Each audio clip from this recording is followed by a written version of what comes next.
Millət necə təracı olur olsun, nə işin var? Düşmənlərə möhtac olur olsun, nə işin var? Qoy mən tox olum özgələr ilə nə dikərim, dünya bir cəhana colulu olsun, nə işim? Nə işim var? Səs salma yatanlar ayılar, qoy hələ yatsın. Yatmışları razı deyiləm kimsə ayatsın. Tək-tək ayılan varsa da həq dadıma çatsın. Mən zalim olum cümlə cahan batsa da batsın.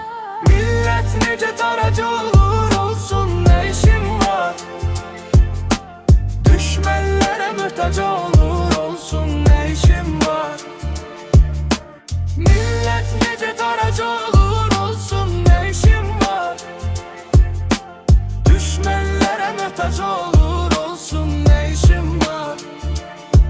Salma yadıma söhbəti tarixi cəhani, əyyam-ı sələfdən demə söz bir də filani. Hal isə gətirmə eləyim dolmanın nani, müstəqbəli görmək nə gərək, ömrü fani. Millət necə taracı olur olsun, nə işim var? Düşmənlərə möhtac olur olsun, nə işim var?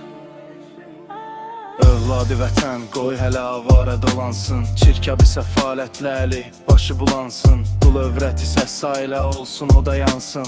Ancaq mənim avazı şənim ucalansın. Millət necə taracı olur olsun, nə işim var? Düşmənlərə möhtac olur olsun, nə işim var?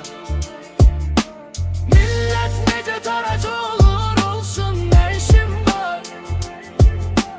Düşmənlərə möhtac olur olsun, nə işim var? Hər millət edir səhvi, dünyada tərəqqi. Eylər hərə bir mənzilimə vadə tərəqqi. Yorğan döşəyimdə düşə gəryada tərəqqi. Bizdə edərik aləmi, röyada tərəqqi.